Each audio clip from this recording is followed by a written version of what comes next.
Okay, let's dive right into this explainer. I want you to imagine waking up tomorrow and discovering that your entire extended family has just vanished overnight.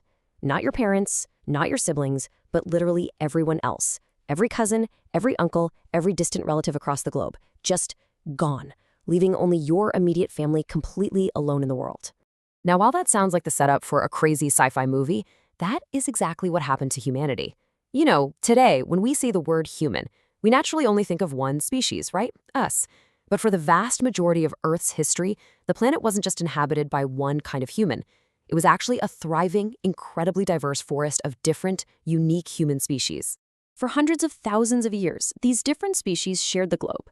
And then, one by one, they all disappeared, leaving us standing completely alone.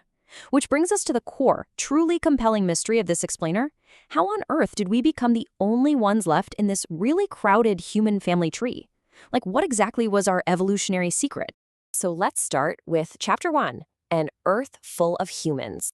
If you were to time travel back around 100,000 years, the world would look geographically pretty familiar, but biologically, way different. Our family tree was spread far and wide. Africa was home to our direct ancestors, Homo sapiens. Meanwhile, Europe belonged largely to the Neanderthals.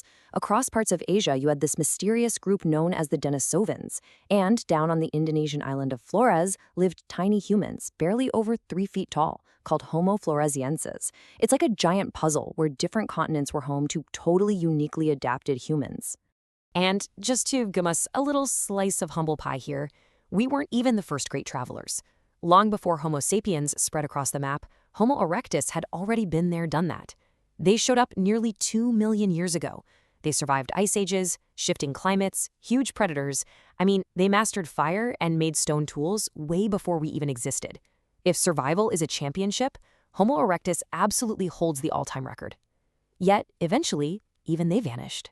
Which brings us to Chapter 2, The Great Disappearances. Scientists started noticing a really curious and honestly slightly ominous pattern. As Homo sapiens expanded into new, uncharted regions, the immediate aftermath was staggering. Large animals and our human relatives rapidly declined. Now, this doesn't necessarily mean we went in and directly hunted them all down, but you can't ignore the undeniable correlation between our arrival and their disappearance. It raises some massive questions. Look at Europe, for example. When modern humans got there, Neanderthals had already been surviving that harsh environment for hundreds of thousands of years.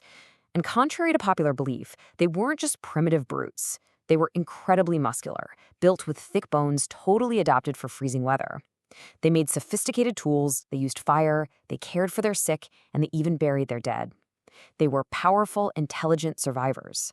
So the fact that they completely vanished right after we showed up makes their extinction even more of a puzzle.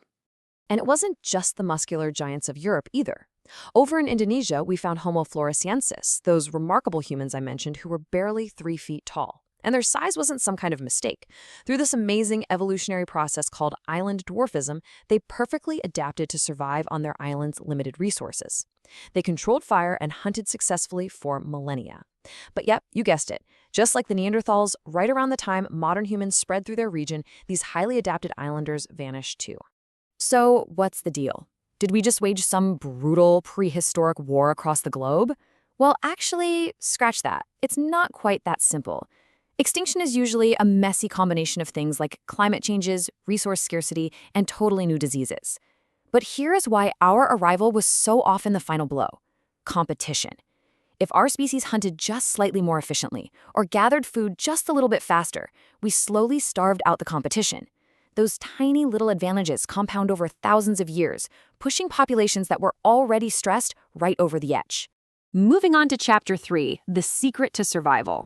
People really often assume Homo sapiens dominated just because we were stronger. But honestly, in the grand scheme of nature, we are surprisingly fragile. We don't run especially fast, we have no claws, literally 0 sharp teeth to defend ourselves, and no thick fur to keep us warm. Physically speaking, we were at a massive disadvantage compared to a lot of animals, and definitely compared to our robust Neanderthal cousins. So, if it wasn't physical strength, what was it? Our greatest advantage was actually cooperation. Shared language meant that when someone invented something, that discovery didn't just die with them. It spread like wildfire. Fire improved cooking, which unlocked more energy. That extra energy supported larger brains, which then designed better tools. Knowledge snowballed. Instead of every generation having to start from scratch, we inherited the achievements of the past. We literally became an engine of progress. Let's look at Chapter 4, the power of shared belief. Homo sapiens developed this extraordinary, completely unique ability to cooperate with complete strangers. How? Because we have this amazing capacity to believe in shared, non-physical ideas. Think about it. Money, laws, religions, countries, even promises. These aren't physical objects you can touch out in nature. They're collective agreements. Millions of people can organize effectively around these concepts simply because we all agree that they matter. It's a real game changer.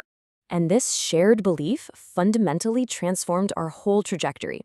Without it, humanity basically maxes out at small, isolated villages, constantly fighting each other over basic resources. But with it, strangers can work together to build massive cities, complex civilizations, and eventually a globally connected society capable of completely reshaping the planet. Absolutely no other species could coordinate on a scale like this. And finally, Chapter 5, the last branch. Now here is the ultimate, totally unexpected plot twist. The victims of this evolutionary mystery, well, they aren't entirely gone. Modern genetics has completely rewritten history here.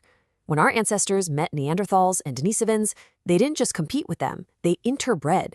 Many people alive today still carry small slivers of their DNA. We actually absorbed their genes. We inherited incredibly useful adaptations, like the ability to survive at extremely high altitudes directly from ancient relatives who had already mastered those environments.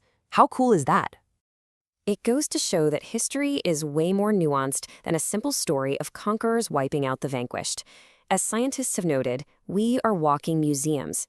Inside our very DNA remain traces of our ancient relatives.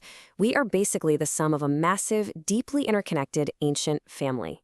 Yet, despite that deeply interconnected past, our current reality is defined by profound isolation. Think about it. Out of a huge, diverse forest of human species stretching across millions of years, a forest containing giants and islanders, cold weather survivors, and master toolmakers, only one single branch remains today. Just us. Our survival was never a guarantee.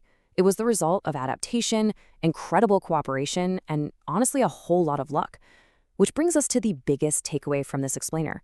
We are currently writing the very next chapter of human history ourselves. The question is no longer why every other human disappeared. The real question is, will we be wise enough to make sure we aren't the last chapter too? Keep learning, keep questioning, and thanks so much for exploring.